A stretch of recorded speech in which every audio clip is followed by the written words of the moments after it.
Bless This Mess of the True Crime Podcast. I'm Kara here with Stu. Say hey, Stu. Hey.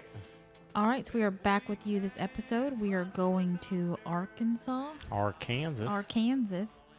Questionable whether it's southern, but we're counting it. We're counting Arkansas. Of course they're southern. I feel like there's questions about Arkansas. Little Rock, Arkansas. Are you serious? Yeah. There's going to be... All right, now that you've We're going to get emails. We're One going to get a letter. 1 star from the Arkansas listeners. All right. Anyways, so we just wanted to add to you guys this episode. If you would do us a solid and go give us a review on iTunes and things like that, all that jazz. And then also, we did start back up our Patreon. And we see it as kind of like a tip jar. Like, hey, give them a tip, for their episodes. Yes. Right, Stu? Yes, not big dollar stuff. Not big dollar stuff. Just a little something. So we'd appreciate. So check that out on Patreon. We'll put the link in the episode notes. All right. So now that we got that uncomfortable business over of leaving us a review and giving us money, let us get into our case. So Beverly Carter, née Lowndes, that's how I'm going to pronounce it, was born December 20th, 1963 in Anniston, Alabama. She would grow up in Texas, where as a teenager she would meet Carl Carter. Carl worked in construction and would frequent a hamburger place in Splendora, Texas, where Beverly worked. They would soon marry and have 3 children, all boys. So they were very young when they got married. I think Beverly was 16 and he was 19. So they met and right away decided to get married and start having children. Making the baby, yeah. Yeah. Now, Carl Carter, I don't think there's any relationship to Clarence Carter, is there? Who's Clarence Carter? Stroking. What? Clarence Carter stroking? He sings stroking? No. I stroke it to the east, stroke it to the west. No. No? Oh, my God. I don't even know. Nobody knows what you're talking about. Everybody knows Clarence Carter except for you. No, nobody does. All right. So after having these 3 children, all boys, they settled back into Arkansas where Carl was from. The Carter family moved a lot due to Carl's job in construction. They had to follow the money and the opportunities. It was never one set place. They had to go where they could make a living. Beverly stayed at home with the children until the youngest went to school. She then began working as a receptionist. After several years of this, she decided to get her real estate license and start on a new career path. Family and friends knew she would be great at this, and she had a wonderful personality. She was outgoing. She was driven. All the things you need to do to be a good real estate agent, because you got to be a real self-starter with being a real estate agent. It's not just clocking in and someone telling you what to do. You got to go out there. You got to follow the leads. You got to do the cold calls. You got to get your name out there. You got to talk to people. It's if you're an introvert, it's probably a very difficult job. But Beverly had the outgoing personality, and she could do it. She had the look. She had it all, Stu. Yes, she did. Because you're right, selling real estate is not for everybody. And she was a stay-at-home mom before that, and then a receptionist and everything. But people underestimate stay-at-home moms. They have all sorts of skills. They can multitask. They're psychiatrists. They're psychotic. No. Oh, no. They're psychiatrists. They know how to disarm a yelling toddler that's about to throw goldfish at you and stuff like that. I mean, grown adults are pretty much just giant toddlers. Wouldn't you agree? They might be. I've seen some outbursts that's very similar in our children that I've seen in adults in the office. So she had all the skills she needed to be successful at this career. Like I said, she was very beautiful, naturally beautiful, with blonde hair, blue eyes, and a big smile. She began her career in the early 2000s, but tragedy would strike shortly after for the Carter family in 2003. Their middle son, Christopher, like I said, they had 3 boys. The middle son, Christopher, would pass away in a car accident, leaving behind a baby daughter. During this tragic time for the family, Beverly turned to her career to distract herself and really poured herself into that. And through this, over the next decade, she became one of the top-selling real estate agents in the Little Rock area.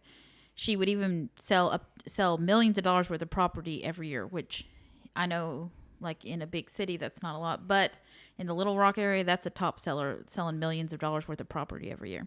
So the commissions are, she's making a lot in commission and everything, doing really well. Now, not only did her clients like her fellow realtors did as well. She was just one of those people you wanted to be around. Even though they're competing from different real estate agencies within their agency, she was one of those people that you wanted to be friends with, you wanted to hang out with, and she just was a magnet in bringing people to her.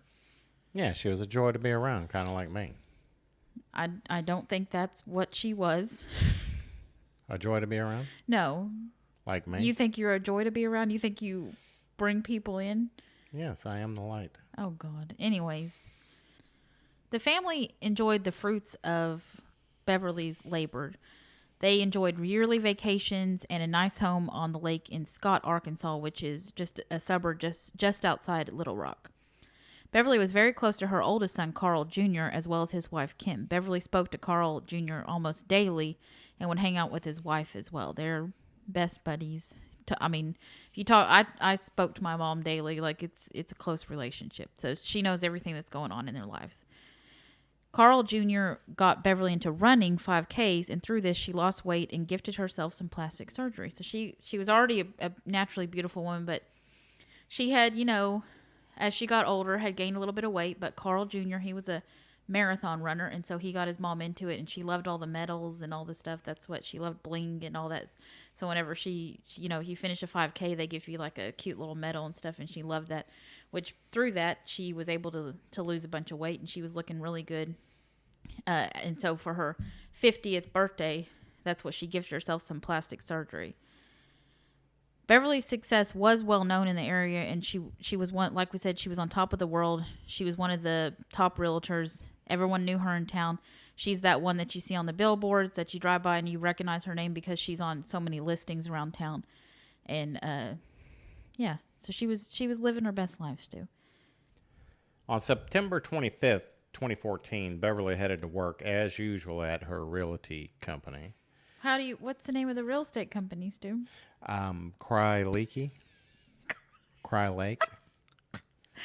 I don't know if that's how you pronounce it or not, but Stu asked me, he's like, is that Cry Leaky?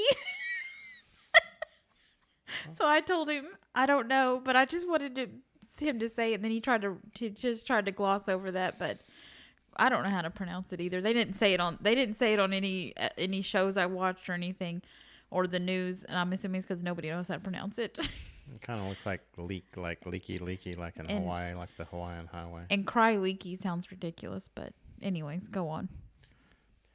Yeah, Beverly was really on a roll this year in particular. She'd been very successful over her career, but this year in 2014, she's already sold $12 million in property that year alone. So she's doing a pretty bang up job. Yeah, she's living. That's some good commission. That's a lot of plastic surgery and a lot of vacations. It is. A lot of new cars, lots of good stuff. Yep. If you spend it that way anyway. Now, Beverly received a message from a potential buyer for a listing in Scott at 1402 Old River Drive. And like we said, Scott, Arkansas is just outside of Little Rock. It's a suburb out there. Yeah, and this guy was a buyer, and his name was Stephen Adams, and he said he wanted to see the property that evening and that he was an all-cash buyer. Now, this is a realtor's dream, of course, because all-cash buyer, you don't have to deal with banks, you don't have to deal with whether they get approved for a loan, if the loan falls through, because all kinds of bad things can happen whenever you're dealing with a buyer that needs a loan for the home. Yeah, it takes several days of different, the title companies, all the stuff you got to bring in to make sure everything's good for the loan and everything, and it can take a while to get that. Yeah, all the paperwork getting done, and then you're just waiting on a loan, and then a loan falls through, and then all the other work to sell the property. Yeah. Start over with a new buyer. So all cash buyer is, let's do this if we can. Yep. Beverly had been doing real estate for a while, so she was pretty much experienced, and she was always concerned about her safety. So this meant that she did not meet men alone at a home, and especially nighttime. She's not going to go meet a man at night at a home that she's trying to sell. Yeah, it was just part of their safety protocol. So if she's selling to a couple and the man just wants to see the home by himself, she would push for the wife to be there as well. And if she was selling to a single man that wanted to buy a home, then they would bring another realtor with her or something like that. It just was best practice as a woman just to not be going to a home by themselves. especially at night, like Stu said, with the man, alone. It's just safety protocol that they've established over the years. Yeah, Beverly and her fellow employees there, fellow real estate agents at the office, they even came up with a code word if they ended up being somewhere and they were uncomfortable. And this is that they would text or they would call and they would ask for the red folder. And that way the other agents there in the office knew that there was something wrong. The person asking for the red folder was uncomfortable or something was off with the client that they were meeting, so that they knew that they needed to intervene in some kind of way. Because they'd always tell each other where they were going, what address, what house they were showing. And so then they would say, okay, well, I need to, and then if they said, I need the red folder at such and such address, they knew the red folder, and then that was the address they were at, and they were uncomfortable, and they needed to send somebody over. And it was just something to look out. These are a lot of these real estate agents are men, and then a lot of them are women, and they're by themselves. And we all watch Dateline. We all know we're all scared. I can't imagine being a real estate agent and being a woman going into an empty home with a man and just having to trust that. I mean, that is scary. That's a scary situation. Sorry, men, but you guys are usually the ones that causing some problems. Are the problem. Not saying women can't be a problem, but hey, let's be honest with ourselves. The husband always did it. Oh, no. With these safety protocols in mind, Beverly suggested to Mr. Adams that they wait until the wife was available so that she could also see the house at the same time. The man replied that his wife would be able to make it, and the wife even got on the phone to confirm this. So Beverly's feeling safe about meeting them, and they plan to meet at the house that evening at 6:30 p.m. Yeah, and let's face it, there's no point in her. Safety protocols aside, why would you even go show a husband in the house by himself? It's a waste of time. The wife's going to want to see it. Want to see the closet. Want to see the bathroom. The wife is probably the decider in, are we going to buy this home or not? Because the man's just like, whatever, fine, then we'll go find something else. So it's a safety situation. It's also like, I'm not wasting my time showing it to just the husband. I want the couple there so they can see it. And I'm not having to go back to this house 2 times when it may be a no-go for the wife. And she could have told me that right off the bat. So kind of like this house we bought now. Yeah. Both the homes that me and Stu have purchased when we were a couple together, I have been let's face it, things that I want. And it always hinged on the master bathroom. It always did. Yeah. The kitchen and the master bathroom. If you have a home right now, make sure invest a lot of money in the kitchen and the master bathroom, because those are the selling factors for at least myself. And I know probably a lot of other women and everything, because I like to cook and I like to take baths. There we go.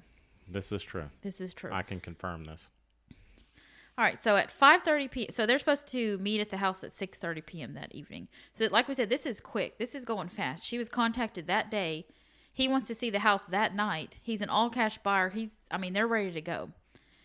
At 5:30 p.m., Beverly called her husband to let him know she would be at home for dinner after she showed that home at 6:30.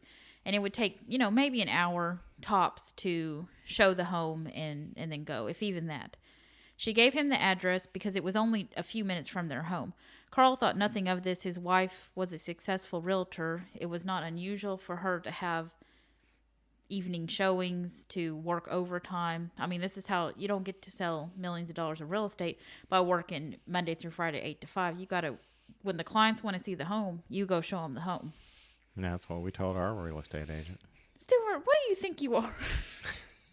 I was the guy that couldn't go at between 8 and 5. Yeah, that is true. If you're buying a home, usually you have a job if you're buying a home. And most people work Monday through Friday, 8 to 5, and they have to see these homes in the evening or on the weekend. So that's just part of the business of being a real estate agent. Now, just like being a doctor, ain't it? No, Stuart, it's not. Not at all? No. Me and Stuart were talking about this because last episode I talked about, if you guys will recall, I talked about being a doctor's wife or whatever, or a doctor's husband. It can go either way. Anyways, it takes a special person because we were talking, because since I've had 2 children now, we were talking about, I was like, oh my God, does my like OBGYN ever get a day off? Like he's might be having, it was earlier, it was on a Saturday or something. And I was like, he just has to, when does he get to go have a drink or anything like that? I don't think he drinks. I don't think he drinks. My OBGYN, he seems pretty straight and narrow. He's all about the job. So anyways, but that's neither here nor there. This is way off topic.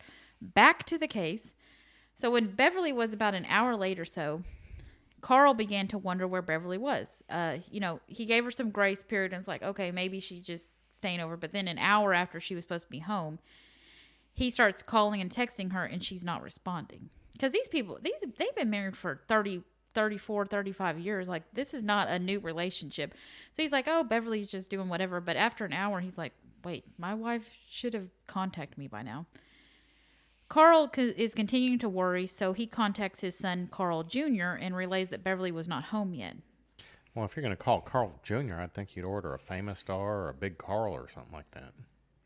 Very funny, Stu. It's a Carl's Jr. I get it.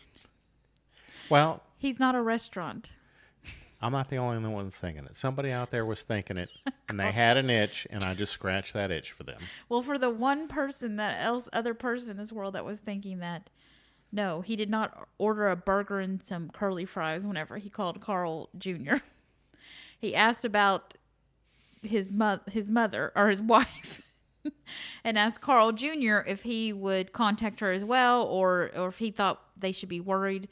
And Carl Jr., great, now I can't even do anything now without thinking of Carl Jr. and like the Paris Hilton commercial. Anyways, remember that when she got in trouble for being too raunchy to eat that burger all in a bikini or whatever for a Super Bowl ad? Do you remember that? Yeah, of course. And then they had Kim Kardashian do it. Shut up, Stu.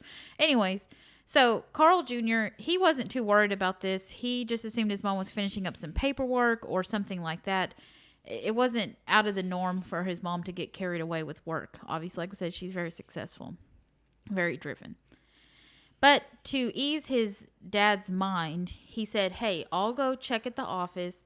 You go check at the property because it's right there by, like we said, they're right by their house with this property that she was showing. And Carl Jr. went to the Cryleaky. Cryleaky. Sounds like a medical condition. Anyway, the Cryleaky real estate agency and would check to see if his mom was there. Carl Sr. arrived at the home that Beverly was supposed to be showing, and he finds Beverly's car in the driveway. He enters the home, doesn't find Beverly. He's calling out, looking around for her. So he knows something's very wrong at this point, and he does contact the police. Now, he's been up, down, said he was up in the attic, had a flash, and he was using, I think, his phone light, looking all over the place for her. So he's been all over this house, up, down, said he even, like I said, went up into the attic looking for her. Police do. I don't know why she'd be in the attic, but he was just at a loss for, like, oh my God, like, where the hell is she? This is crazy. And he might have checked the attic because he might have been thinking, what if someone did something to her or knocked her out and dragged her into the attic or something like that? Not that she was up there hanging out in the attic because she liked to hang out in the attics. just looking everywhere. I mean, if you're in shock, you're like, what is going on? You would search the entire house if you showed up and your spouse was missing and their car was out there. They would have to be there somewhere, is what you would assume. I would. I would hope you would look for me, Stu. I would look for you, honey. I can guarantee you I ain't in the attic, though. If I'm in the attic, it's because someone drug my ass up there and I'm dead. Yep, because they're hiding your body up there. Yes. I'm like, I don't like to go in the attic. I don't like any of that stuff. I'm a ground level person. Yes, you are. You probably don't like basements. I don't want to either. go in a basement either. I want the level that society's in. Not the up, not the down, just in the main situation going on with the house. So if I'm in one of those places, I'm probably dead. Yeah, quite possibly, yes. Yeah. Police did arrive at the home, and they started checking out the situation. Beverly's phone is missing, but her purse is in her vehicle. Police don't see any signs of any foul play, so they decide they're going to set up base camp at the house and see if Beverly or somebody shows back up at the house. Yeah, it's not like someone came in and robbed an empty house. It's not anything on those, on that level or anything like that. And like we said, the purse is in the car. Something weird's going on. Yeah, so several hours passed. They actually got a checkpoint outside. They're talking to people that are coming by, asking them if they've seen anything, this, that, and the other's going on. Yeah, this is suspicious enough. Everybody's seen all the shows and done all the things, and normally if an adult goes missing, it takes a while for the police to take it seriously. They're taking this seriously right off the bat because of how everything is laid out in the home, with the car there, the purse there, and Beverly gone. Several hours do pass by, and there's no sign, no word from Beverly, nothing. Beverly's friends at the real estate agency, they're also looking for her. So they went to 2 other homes that were listed, thinking that Beverly could have possibly taken the couple over to those homes to show those in case they didn't like the one that she had showed up. Like I said, it's an all-cash buyer. So if you're a real estate agent, you're probably going a little bit above and beyond the normal thing to show them what they want to see. Yeah, so on the outside chance, these real estate agents are thinking maybe she rode with them to these other houses in their car, which seems something pretty unlikely. But I think it's like a hope. Like, they know this looks bad, and they're just hoping on hopes that she did something crazy, like get in the car with this couple and rode to these other houses to look at them. You know, they're hoping that this is what the situation is. Yeah, they're hoping that she did something stupid. This looks really bad right now. So that they could yell at her when they find her. Yeah, right? like, what are you thinking about, Beverly? What were you thinking? Your purse is in the car. You riding with these people. What were you thinking? However, they didn't find her. The 2 possible houses they thought that she could possibly show, the lockboxes showed that there was no history of anyone using them that night. Everyone was pretty much at a loss as to what to do, and they were getting pretty concerned about it. Finally, Carl Sr. receives a text from Beverly's phone saying, "Sorry, phone died, out drinking with friends." And the family immediately was relieved, and they knew it was all over and she'd be home in the next 30 minutes. And that's what happened. The end. The end. Kidding. No, so that's not the end. The family immediately knows that this is wrong. First, she had already told her husband that she'd be home for dinner, so it's not like her at all to miss out on. Yeah, nobody tells their. I wouldn't tell Stu, like, hey, I'm coming home for dinner, and then not contact him for several hours and be like, hey, I'm out drinking with friends. Sorry, phone died. That's just weird. Nobody does. They've been married for 35 years. That's not the norm. He knows his wife. On top of that, the people that she would be out drinking with received the same text. So she's receiving a text from Beverly saying out with friends drinking. And they're like, but we're the friends. Yeah, they're like, she's not out drinking without us. We would be the people she would be drinking with. Yeah, because she's never mentioned any other friends she'd go drinking with. So yeah, so all this is raising serious red flags for the family and the friends. One of Beverly's friends, she decided she was going to try the secret code to get and see what kind of response she got out of Beverly. So she asked Beverly if she got the red folder off her desk. Now, she didn't get a response to that.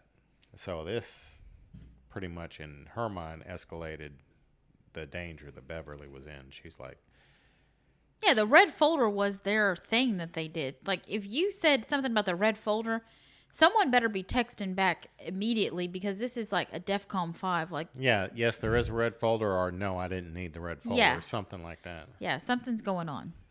So this escalated the search for Beverly, as they now know that, well, all the family and the friends are convinced that foul play is involved. They begin to search around the home. They start interviewing the neighbors. The home is difficult to search because it's pitch black, because there's no electricity at the house. Yeah, it's for sale. They shut off the electricity selling the home. I don't know what condition the home was in or anything like that, but... well, it looked like everything had been shut down and been sitting there a little while, according to the photos, because the bathtub even had a sticker on it that said it had been winterized. Yeah. So... well, this is 2014. This ain't 2020 houses or 2021 where you can't even look at a home before someone puts a bid on a home before they even seen it. Yeah. This is 2014. We're in an economic downturn at this point. Things aren't looking good in 2014. Well, I'm not sure things were quite that terrible in 2014, but... I'm no economist, dude, but I just remember I don't think things were great in 2014. They weren't that great, but I mean, you still had to show up and look at a house, and people weren't. Yeah, people aren't just buying houses sight unseen, saying like today. People just be like, "I'm just buying the house. I don't care." Here's an extra 20 over asking, sight unseen. Here, take my money, please. Yeah, so this house had been sitting around for a little bit. It had been, like Stu said, the plumbing winterized, things like that. There's no electricity. It's a normal economy for selling a home. So Beverly must have been motivated to go at 6:30 p.m. to a house with no electricity to show to a customer. Yeah, she's having to use a flashlight and things like that. Yeah. This is next level, having to use a flashlight. Yeah, I'm like, no, I'm thinking, no, Not doing I'll go this. during the daytime. We can open up the blinds and show you what's in the house. Yeah. But all cash buyer. All cash buyer, Beverly's That's motivated. the motivation. You don't get to sell $12 million a year by saying no. No, you do not. You work. One neighbor did note that they saw a small dark-colored car and a thin white male getting out of it while Beverly's car was at the house. Other than that, one eyewitness, they had no additional information. They did, however, find her notebook in the car where she had written down a phone number and an email address for the people that she was meeting. You know, if I'm to be a suspect in a murder case, I want to at least be described as thin, you know? Me too.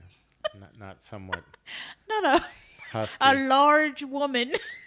Or husky. A husky. A husky fella. A big boned person. A husky fella and his Isn't large that the wife. worst? When they call you big boned, it's like, fuck off. Anyways. Yeah, I just want to be called, you know, a thin male emerged from the vehicle. That'd be me. Yep. No. You're the thin male? You want to be called a thin male? Maybe. If as long as they call me thin, sure, I'll take it. I'll take it. Detectives did not immediately call the number that they found in Beverly's car because they didn't want to cause the kidnappers to panic and hurt Beverly, and if in fact the people that were in her book were kidnappers. Yeah, I mean, it makes sense.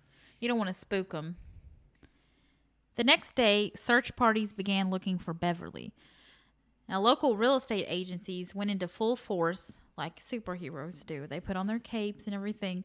Full force, putting out flyers and spreading the word. Flyers are what they do best do. So this is their wheelhouse right here. They had beautiful, like they said. Yes, they had beautiful flyers.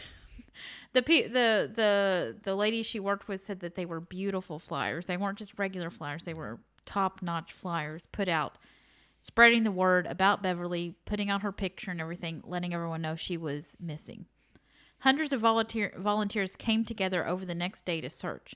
This was a huge story in the area. I mean, a beautiful realtor going missing, just doing her job. This is why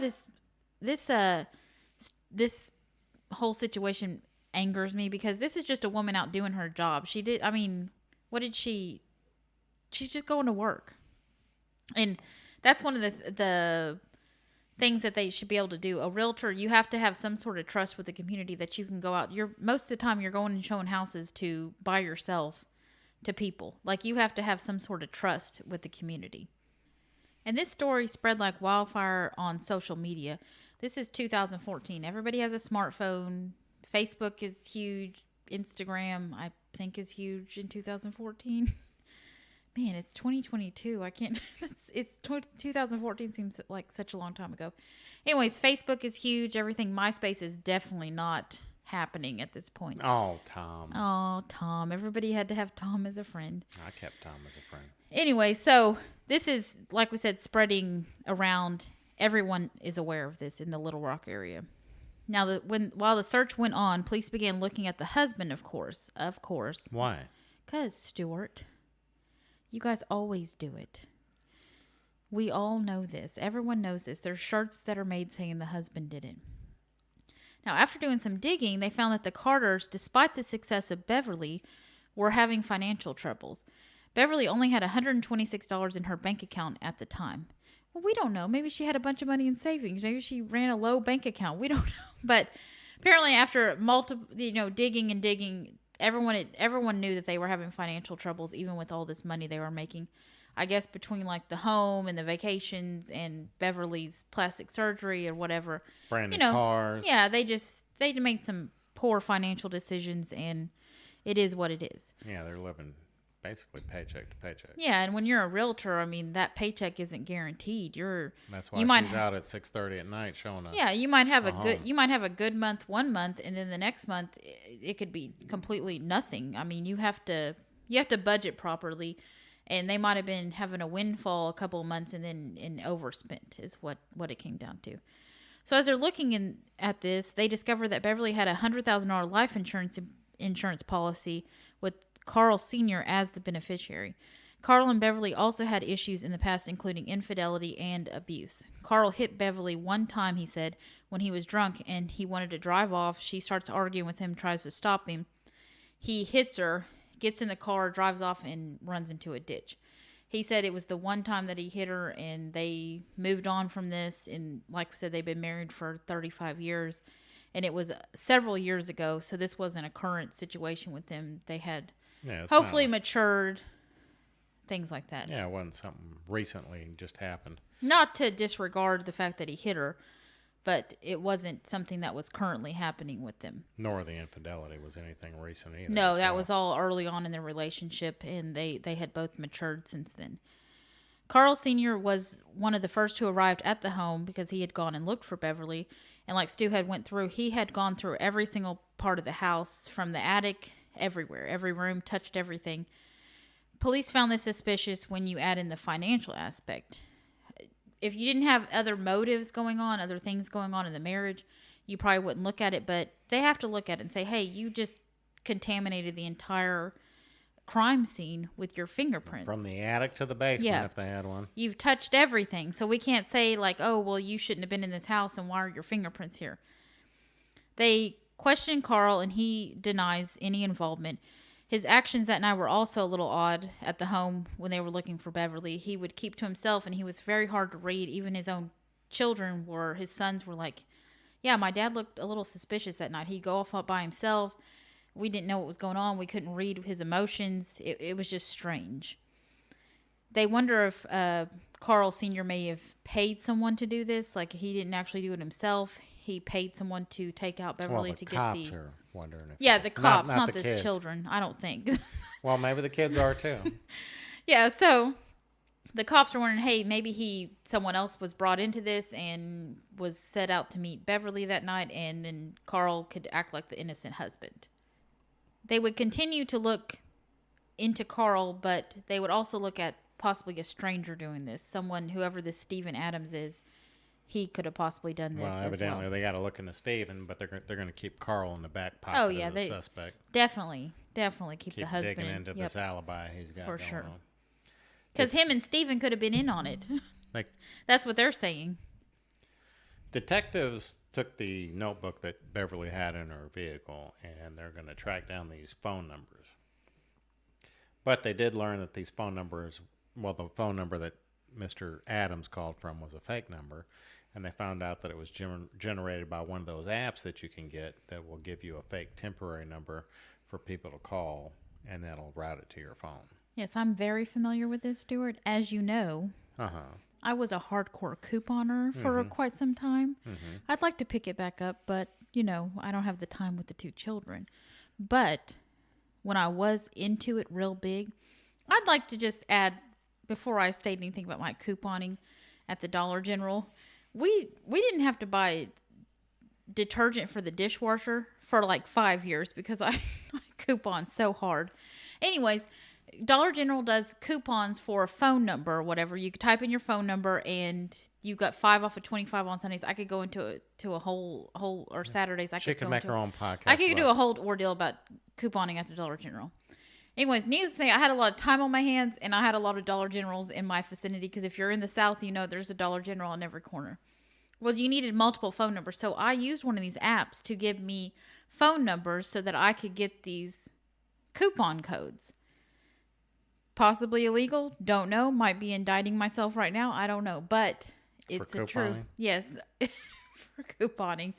But anyways, yeah. So you just put in you sign up for the thing and it'll just give you a fake number and you have a fake phone number to use. And it's a workable number. You can receive text or calls or anything to that through that app.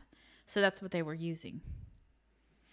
I'm sure that's what the car warranty people are using when they call me too, and there's a local number. Yeah, your warranty is always running out. Always running out from a local number. Yep, you always have 30 days to get it put back in. So that's what the detectives found out. They found out that this app this phone number was actually through one of these apps. So they had to dig a lot deeper, and they discovered that the number, that the app that was used, they actually tracked everything back to a phone that was owned by Crystal Lowry and Aaron Lewis. Not an Aaron and Aaron. We're talking about an Aaron and Arron. It's a different spelling. He's not an Aaron, Stu. Yes, it's not the lead singer of Stained No. either. No. So Aaron was an unemployed truck driver with a long history of committing crimes, and Crystal was a nursing student. So Crystal has chosen Poorly in life. They obtain an address for this couple, and on Sunday, September 28th, the detectives head to this home, and they arrive, and they see Aaron leaving by chance. He just happens to be leaving about just right after they're out there looking out at the house. Yeah, they're there. They're not there to execute any type of search warrant. They don't have that yet. They're there to stake out the house and see what's going on, Yep. see if they can determine from afar. They're not going to make contact with anybody in the house or question anybody. They're just This there isn't TV. They don't have some judge that's coming up that owes them a favor. This is Little Rock, Arkansas. No judge owes anybody a favor. They're not trying to like sign a search warrant that's questionable at midnight on a Friday or anything. They're just going to see what's going on. Well, like we said, Aaron was leaving at the time, and he spots them watching him, and he panics, jumps in his car, and takes off. Now, after a short chase, Aaron, with 2 R's, wrecks his vehicle and is taken to the hospital under police watch because he's being very suspicious. Aaron was injured with blood on his face during this wreck, and he was a big disgrace. He was waving his banner all over the place. Was he? Yes. Was he rocking everybody? Yeah. Was he singing "We Will"? He was with blood on his face, yes. So police actually snapped a photo of Aaron with 2 R's before he was taken to the hospital. Police are not allowed back there with Aaron while he's being evaluated because he's not under arrest or anything like that. He gets a CT scan, and during this scan, he takes the time and he slips away, and video captures him leaving out of back door of the hospital. Police quickly act to get an arrest warrant, an official arrest warrant out for Aaron, and they spread the news throughout the area via social media and the news. So everybody is looking for this guy. They put out that photo that they had. When I say there's blood on his face in the photo, he's got it dripping from his nose from the car wreck. It's like all over his face. It's not a pretty picture. Was it a big disgrace? It was. It was a huge disgrace. I'm a big Queen fan. Yes, you are. Everybody's a Queen fan. I think they are. But I'm a big Queen fan. Which one? The Freddie Mercury or the one that just died? The Freddie Mercury. I don't really care about the current Queen. I think, you know what? I didn't mind the current Queen because she's not my Queen. She's not the current Queen. Well, she's the dead Queen. Anyways, we're probably offending somebody right now. Apologies if you're real close with the Queen right now. If Meghan Markle's listening, well, she probably doesn't care. But Kate Middleton, if you're listening, we apologize. I think they should skip over. This is a little side commentary that I feel. Mm-hmm. I think they should skip over Charles and Camilla and just move straight to Will and Kate because that's who everybody wants to see as Can King they and do Queen. that? I think they can if Charles agrees to it. But you know that bitch Camilla ain't giving this up. She killed that Diana to try to get to this point. She killed her? I think she had something to do with it. Why aren't we doing a podcast? Hashtag conspiracy theory. Hashtag real thoughts. I mean, if you got proof of this, we can do a podcast and make a lot of money on that. I don't have any. This is just my feelings. Camilla she's been trying to be queen since she met Charles, and now she's finally got it. She's definitely not going to let it go. But I think that they should skip over Charles and Camilla and move on to Kate and Will and be done. You think? Yes. But back to what we're here. That's not Southern, and it's not true crime, and it's not podcast. It's a podcast. Yeah, it's a podcast, but it's not ours. It is not. So, what we understand is you like Queen with Freddie Mercury. Yes. The true Queen. Mm-hmm. Getting back on track now. So, everybody is out looking for Aaron Lewis, not the lead singer of Stained. Not with 2 A's. Not with 2 A's. 2 R's. 2 R's. In hopes of finding Beverly. Police do get a big break when, ironically, two managers at a mortgage company were discussing the case, and they see a man fitting Aaron Lewis's description walk by and stand at the bus stop outside of their business. They immediately call the police, letting them know that they believe that the suspect they're looking for and the disappearance of Beverly is outside. One of the men even walked out and spoke to Aaron, asking about the bus routes and times to confirm that it was him. He wanted to get a closer look at the guy. So he went out there and just innocuous conversation with him. And Aaron's so fucking stupid. He doesn't even realize what's going on. He's like, this guy dressed in this like collared shirt and everything's just randomly coming out and asking me about bus routes. And the guy said, yeah, he felt at ease as soon as I started talking about bus routes and times. Like, this guy is not smart, Stuart. He should be an AA, Ron. Yes, he's an idiot. So the guy went back inside and he watched Aaron walk to the nearby Subway sandwich shop and go in there. Yes, Subway sandwich shop, not Subway station. This is Arkansas. It's not New York. They don't have Subways in Arkansas? I do not think so. I know they don't have them in Louisiana because they don't. We cannot have things underground. No, they're called rivers if they have a Subway. There's no basements in Louisiana. No, they're called lakes. I'm assuming Indoor Arkansas pools. is the same. No, they're above sea level. They can have basements there. In Arkansas? Yeah. Oh, okay. I don't know about Subways though. They don't have Subways. I don't think they have them, not because they can't, maybe just because they don't need them at this point. Yeah, everything's There's not enough people. Yeah, it's all. Yeah, there's not. Anyways, that's enough on the public transportation system. Yes, we're not doing a podcast. They're at the Subway sandwich shop. Police would later obtain security footage confirming that this was Aaron in the Subway. When Aaron walked out, somebody said, "That's him," which alerted Aaron that somebody knew who the hell he was, so he takes off running toward an apartment complex. Now, the civilians start chasing him, and when police showed up, Aaron ran up to the second story of the apartment complex, and he went to an open apartment. I don't know what an open apartment is. Someone who didn't have their door locks, dude. I guess. They had the wind. They're trusting in Arkansas, too. Well, he passed through this apartment, and he's trying to get away, so he jumps out the window or off the balcony of the... Like a dumbass. Like a dumbass. And this reminds me how they have all... I was just picturing whenever they were talking about this, I was picturing the Night Stalker. Remember when all of them just like came after him and the whole community found out that it was him and they just chased him down and like cornered him or whatever. The police had been looking for him, but they got the Night Stalker. That's what it was reminiscent of, is this guy being chased by civilians. I'm proud of the civilians. They were like, fuck this. I don't know what this guy's up to. I don't know if he's got a gun or a knife or whatever, but we're taking him down. He ain't doing this to our community and stuff like that. It was a similar situation with the Night Stalker whenever they went after him. Police bring Aaron, with 2 R's, in for questioning where he admits to targeting Beverly due to her standing in the community, assuming she would have a lot of cash and that he could hold her for ransom or take her to a bank to get money out of her account. That's why he did it. She was a public figure in that community, and, he just went for it. Yeah, police are trying to get all the details out of Aaron. Drink.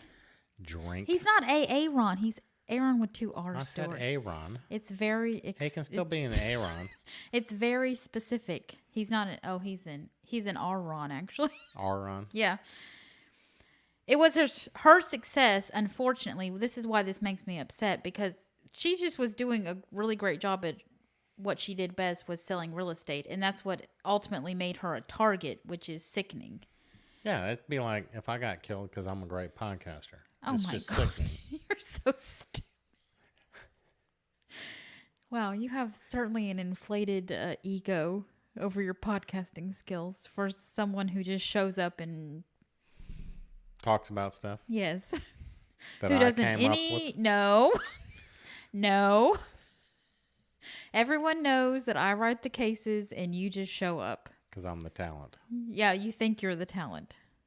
Back to the case, because Stuart is not the talent. Aaron with 2 R's, he walks police through that evening at the house where he abducted Beverly. In Aaron Lewis's testimony or statement to police, he said that when Beverly arrived, she noticed him and she thought it was the Stephen Adams that she thought she was corresponding with, and he was alone. So she inquired about where his wife's whereabouts were, and he told her that she couldn't make it. He asked Beverly to take pictures to send to her later, and this explains some of the photos on Beverly's phone that they found. Yeah, the Stephen guy was saying, hey, can you take some photos of the house? We'll send them to my wife. She couldn't make it. Beverly was probably, I mean, we're assuming at this point, was probably nervous arriving at the home and just seeing the man because she had specifically made sure that the man was going to bring his wife. Yeah, after they got the phone, Beverly's phone from Aaron, they went through her phone, and then she had some pretty poorly lit photos of the house. Looks like they were hastily taken. No thought of anything. So it seemed like she was very nervous just being there with this Aaron guy. Yeah, these aren't typical realtor photos that are going to try to make the home look as nice as possible. These are quick. Let me just take a photo and be done. Exactly. As they walked up the stairs, Aaron said that he shone the flashlight right in Beverly's face, and then he told her she was going to have a bad day. Beverly was like, why am I going to have a bad day? I'm guessing she's all nervous, like, oh my God. Yeah, she's this nervous. She's like, about? why am I going to have a bad day? I mean, what else are you going to say when someone says that to you? Yeah. So Aaron tells her that she's about to be kidnapped. And this is whenever he breaks out the stun gun or taser or whatever they call it that he's got, and then he hits her with that. At this point in the interview, Aaron starts talking about an accomplice by the name of Trevor, who he said was in the military and stationed nearby at an Air Force base in Little Rock. Aaron said that Trevor currently had Beverly and he would take them there. Yes, he was just keeping Beverly at the Air Force base. Yes. Had her in a wall locker. Nonchalant, just taking her to drills and stuff, just, typical. Yeah. Down to the chow hall, eat a little food. He was feeding her, clothing her. Okay. So Aaron said the last time he saw Beverly, she was alive and uninjured, and that if anything happened to her, that Trevor had done it. Of course it was Trevor. Of course. Aaron with 2 R's would never hurt anybody. But this Trevor fella, he's an asshole. So. Yes. He then pulled out his cell phone and shared a recording of Beverly where she says she is not hurt and to not call the police, that all they wanted was money. Yeah, so he had this recording. It's Beverly. In her words, she's recording this ransom message for her family. Yeah, typical ransom message. He probably Googled it on Wikipedia. What is a ransom message? And that's what he had her record to her husband, Carl Sr., saying, I love you. They don't want money. Don't call the police. Or, I'm sorry, they do want money. Call the police. Don't call. Make up your mind. Do you even know what's happening in this case? I don't even know what's happening. Don't call the police. They just want money. Yes. I love you. Don't call the police. Yes. I am here. So the recording does confirm to police that Aaron was telling the truth, at least in part, that he did have something to do with the disappearance of Beverly. Yeah, he's in this shit deep. If he's got a recording of her saying that, this is confirming that he's in it. Their question is, who is this Trevor and where is Beverly? Yeah, so now they got this whole nother branch of this investigation. Whole nother cup of tomatoes, too. A whole cup of tomatoes that they got to get into. That's an OG reference. If you're there before we went on our hiatus, it's a cup of tomatoes. Well, it was only like a 2 or 3 week hiatus, so. Police do track down this Trevor fella, and they bring him in for questioning. After several hours, they determined that he had nothing to do with the disappearance, and he had an airtight alibi verified by the military as he was out of town on a job when all of this was going on. This fool's like, what in the actual F is happening? Yeah. So this Trevor guy, he was roommates with Aaron for No, Aaron with 2 R's, not Aaron. So Aaron. Aaron. For about a month, he was roommates with him. And he knew that he worked with the Air Force. He was, government employee. And Aaron he was brought him in. He was enlisted with the Air Force, and old Aaron got him involved in this whole thing. Which is terrible because this guy's now on like multiple news stations, multiple newspaper articles, social media and everything as being connected to this case.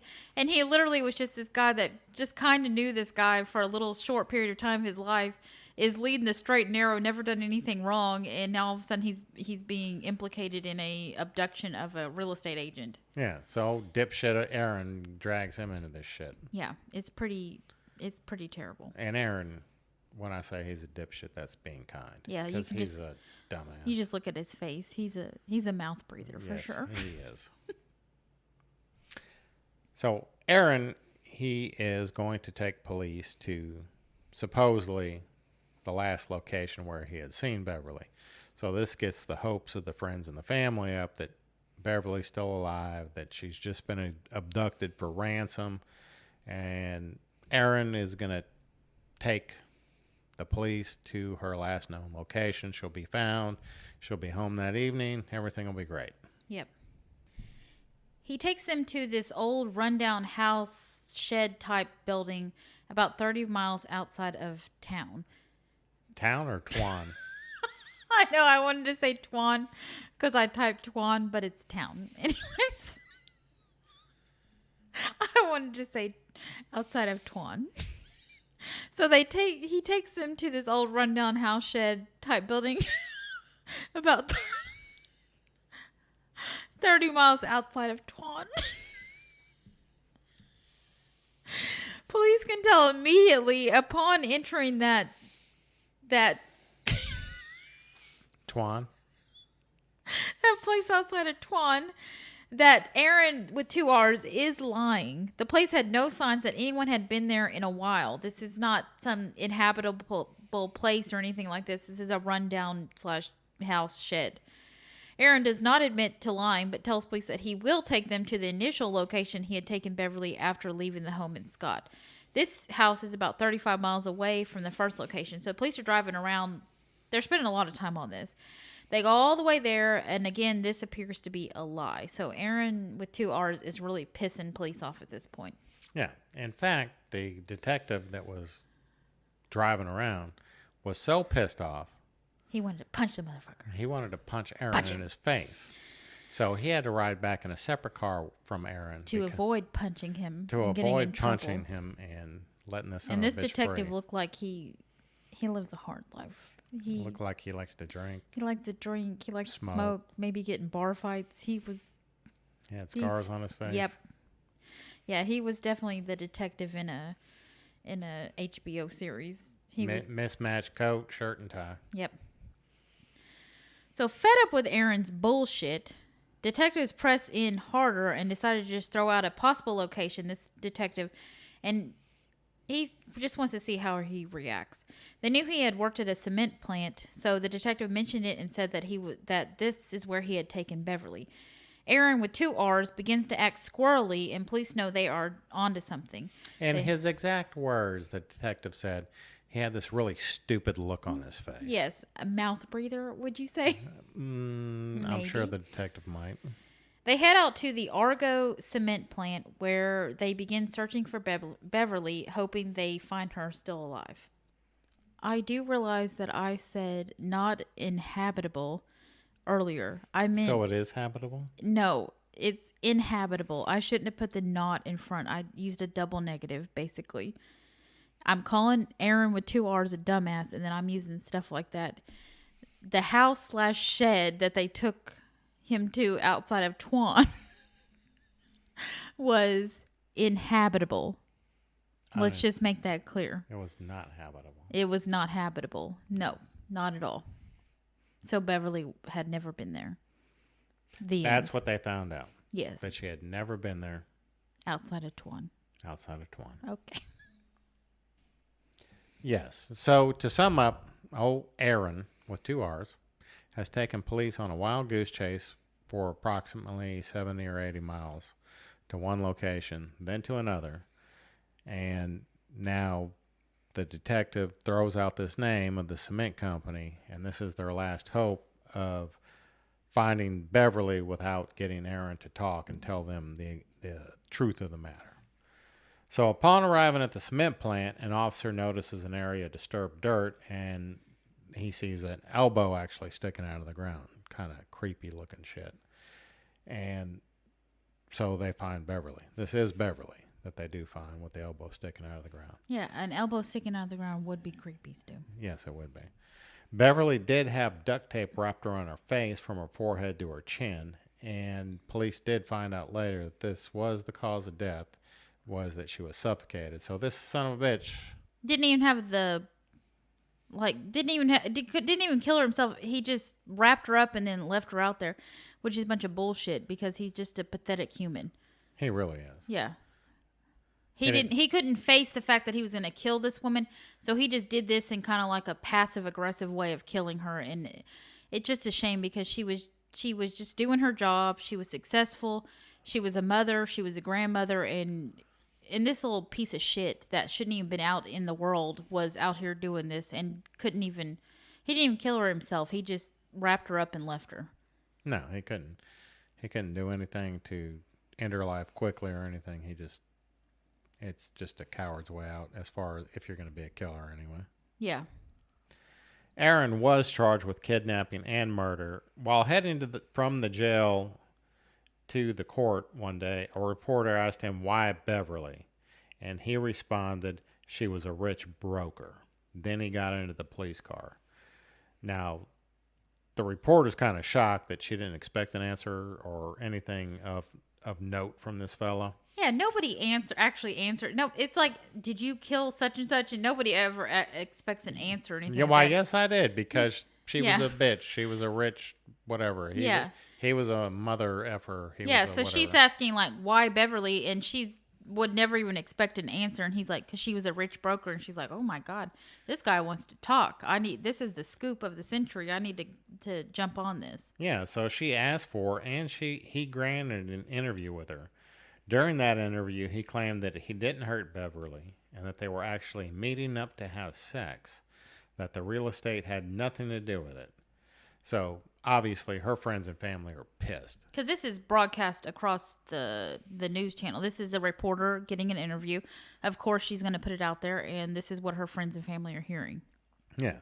So, Aaron, with 2 R's, is trying to smear her reputation as a human being and a real estate agent, saying that she's just some loosey goosey girl and the dipshit. Yeah, she met this dipshit and he's like, oh, she's gonna cheat on her husband of 35 years and go and meet him at some house and have sex with him. That's what she's gonna do.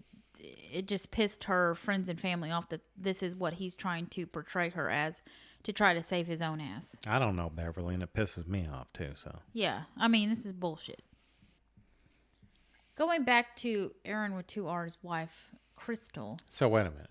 Aaron had a wife. Yes. And he was cheating on her? Yes. That's what he claims. When he accidentally killed Beverly. Yes, that's what he claims. So going back to Crystal, his wife, who Aaron said had nothing to do with the whole kidnapping and murder, police just weren't buying it. They felt that maybe she knew something. They brought her in for questioning where she made a deal to avoid going on trial. She walked police through all the details. Drink. The plan started with Aaron with 2 R's who wanted to kidnap someone and hold them for ransom and use their bank cards to withdraw cash. So it's ransom, bank card, something to get money quickly. This Aaron guy's a genius. Yeah, he's very smart. He's not a mouth breather at all. He's not dumb at all. No. It was Crystal who actually suggested a real estate agent. So this is pillow talk. Like, who are we going to kidnap? Oh, and Crystal's like, oh, well, let's do a real estate agent. Someone that's, like we said, Beverly is on the billboard. She's on all the signs. She's very popular in the area as a real estate agent. She's the go-to woman. So they target her right off the bat. Crystal and Aaron with 2 R's, they worked out this whole entire plan to abduct Beverly. You would think that they would go for somebody that had better financial sense. They just assumed that she was making millions of dollars, or she was selling millions of dollars of real estate. They assumed she was. If I saw the most popular real estate in our area, I would think that they had their shit together, Stuart. That they were saving money? Yeah. Had a savings account? Yeah. banging checking account, Yep. stocks, bonds. Yes, Stuart, 401k. the whole 9 yards. Anyways, so Aaron, he goes to fulfill this whole entire plan that they have, and while this is happening, Crystal was in class at nursing school. Aaron actually sends her a picture of Beverly in his trunk to Crystal while she's in class to show her that he is actually going through with the plan. Idiot. Crystal came home to find Beverly in the bathroom all tied up. However, somehow Beverly had seen some medication with Crystal's name on it, and this is when Crystal told Aaron that she had to die. Like, she knew who they were. Like, she can't continue to live. So actually, Crystal is kind of the master. Like, Aaron came with the original idea, but Crystal's kind of the mastermind in all this. Like, she's telling this Crystal dumbass. might be lying anyway. Crystal might be lying about who came up with the idea anyway. It doesn't matter. Crystal is telling this mouth breather how to operate, and he's just following it. I don't know what's going on. In the meantime, they're trying to figure out how they can get some money out of this whole entire situation. Well, Aaron tells Beverly, hey, we need to go get some money out of your bank account. And Beverly is like, I don't have my purse with me. I don't have my wallet. And Aaron's like, oh, fuck. Yeah. Beverly's like, yeah, you took me and didn't take my purse. And he's like, oh, shit. Okay. It's in the car. Yeah, it's in the car back at the house. So Aaron actually gets in his car, drives back to the house to go pick it up. And he runs into all these police and everybody looking for Beverly at this house. Yeah, at the checkpoint that we told you about earlier. And the cop does question Aaron No, with two Aaron R's. with 2 R's. And he's not even dignified enough to be an Aaron, Stuart. No, he's not. He's a complete moron. Yeah. But somehow, I mean, obviously, they're just telling him, hey, we're looking out for this lady, and had you seen anything? It's pretty casual at this point when he goes back. It's not an intense look out for a murder suspect. It's not a sobriety checkpoint. No, it's just, hey, there's for somebody things. passing by. Let's ask him, have you seen this lady? Nothing too serious at this point. So he gets away with pulling up, talking to police for a second, and then leaving. And he realizes he's not going to get this purse, this ATM card, nothing. There's nothing going to come of this. This is when they decide to make the recording of Beverly asking for money, saying, don't call the police or they're going to hurt me. They just want money and things like that. Because they've turned from we want to kidnap this woman to obtain her bank cards and go and have her take money out of an ATM, to we're going to have to do a entire ransom situation and say we want money to return Beverly. And this recording that they eventually made, due to not having access to her bank cards, would be the nail in the coffin during the trial of Aaron with 2 R's, Lewis. During the trial, the prosecution brought Crystal to the stand, who testified against Aaron, obviously. With 2 R's. With 2 R's. Now, if you watch any shows with Aaron's attorney, defense attorneys are just some of the lowest forms of life ever. You know what, though? They serve a purpose, too. Okay, They do serve a purpose. Everyone has to have a defense attorney. You do. Even if you're a piece of shit, you have to have one. This one seems particularly low, though, to the ground. He seems very low. Yeah, he has no moral compass. It's like... do any of them, though? I'm sure some of them have whatever. They have a moral compass, and they're like, we're not going to stoop that low to try and defend you. To make money, yeah. Yeah. You raped a child. We're not going to say aliens came down and did a abduction and the child science experiment on the child. We're not going to do that for you in our defense of you. We're just going to try and be like, well, was it really him? Was it really not? This defense attorney did the whole, maybe she did have sex with him. Maybe there was a hookup. Let's smear the character of the victim in order to try and get our client off the hook, which is pretty loathsome as far as I'm concerned. Yeah, there's other ways to defend somebody than to smear the victim, the reputation of the victim of the crime. Exactly, and that's where I come down. Like we've gotten comments before about, well, the defense attorney's just doing his job. How do you call him an idiot? How do you do this? He is doing his job. We understand that everybody deserves. Deserves, yes. Yeah, that's a word. It's a hard word. Deserves a defense. Defense? How low are you willing to Yeah. stoop to defend that person though? Are you willing to defense the road? The road defense. Anyways, everyone deserves a defense, but the point is that there's different levels of defending a monster. What is acceptable Yeah. to certain people, such as myself, who is a arbitrator of good and evil, and everybody should look to me for the baseline. Okay, so Stu is I'm the baseline. They all the know. be all. Okay, Yes. you wouldn't do well in the Squid Games. I would not. We got addicted to the Squid Games. Yeah, we finally watched this weekend. That's how far behind we are on things. in life because we have two under two, but We we still were behind. We still have them. They're still here. We still haven't watched season 7 of Game of Thrones, though. No, but we did watch the Squid Games, and let me tell you what. For being a show that is in a different language, and then they dub over like English language and stuff, I'm not usually a fan of that because I just want everything to be Flow right. flow right or whatever. So we're watching. I'm like, I don't know, but like episode 1, I was into it. I was like, oh my god, what is happening? And I was hook, line, and sinker. Like it was so good. So if you haven't watched Squid Games yet, just go and watch it. It's Everybody's addictive. watching. We're the last people. We are the last people. Like I said, we still haven't watched season 7 of Game of Thrones. Yeah. Okay, back to the trial. Disregard Squid Games and Game of Thrones. Yes. Basically, though, to watch the last season of Game of Thrones, I need to rewatch all of Game of Thrones because I do not remember what happened because it's been so long. And we've been told that season 7 of Game of Thrones is so bad you don't want to watch it. You just want to end on 6. Really? Yeah, that's what I've been I didn't told. know that. Is it like Dexter? I don't Remember think last season of Dexter was really bad? I don't think it's as bad as Dexter. However, The I've been previous told- seasons were better. yes. Okay. Well, maybe I just want to be in a happy state. All right. Just continue on. Let's get back Yes. to the point.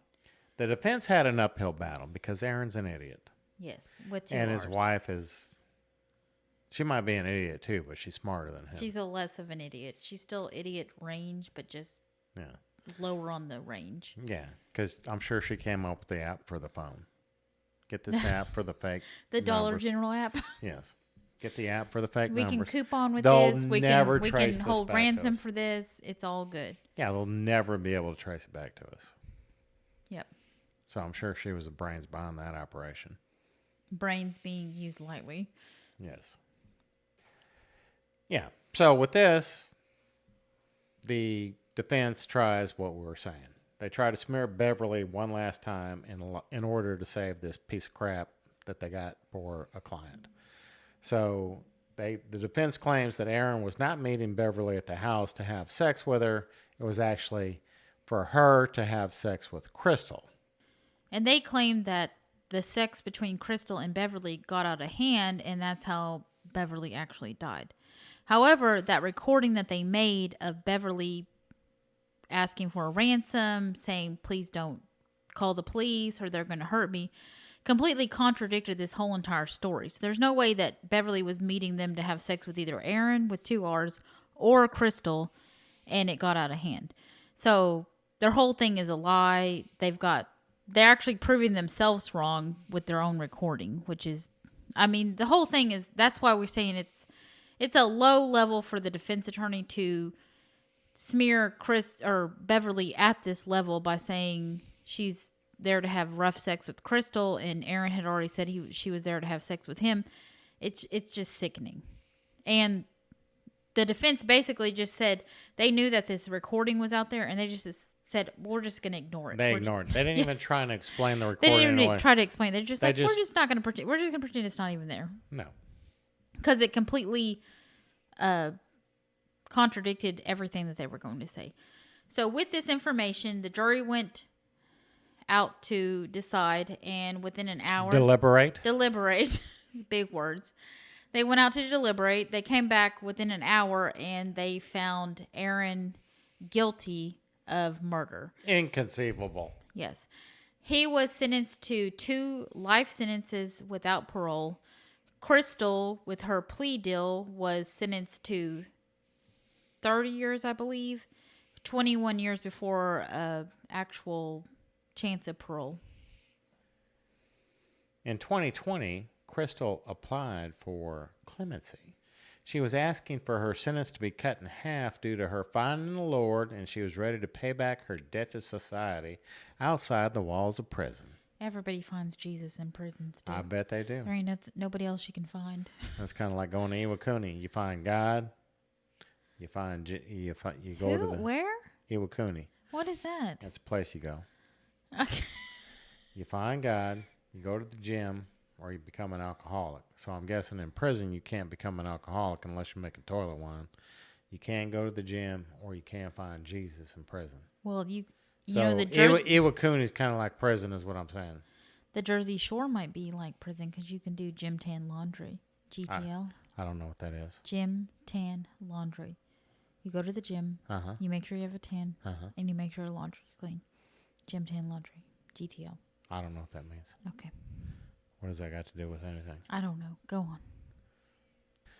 Crystal said she would like to get out and move to Louisiana to be near Stu and Kara. Dear God, please no. I mean, family. No. We're not her family. We are not.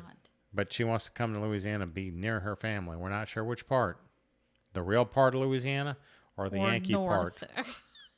Or Shreveport. Where they have They only watch Cowboys games. They watch Cowboys games, but they have a Cabela's. But her application was denied. She must serve 21 years before being eligible for parole, so this will be in the year 2035. That's if she's granted parole. Aaron attempted to sue a guard in his prison for hitting him with a closed fist and dislocating his shoulder in 2018. Didn't he deserve it, though? He probably did. He's Aaron with 2 R's. He's not even an AA Ron. No. That case was dismissed because nobody was buying it like Clear Pepsi in 2018. Carl Jr. decided to continue his mom's legacy by creating the Beverly Carter Foundation, where he goes and speaks to realtors about safety measures and things that they can do to ensure that they are selling houses in a secure manner and things like that. He also uses that opportunity to share stories of his mother and her great personality, her great life, and everything that she did to keep her memory alive. So he's doing something, he's trying to bring something positive from such a tragic event.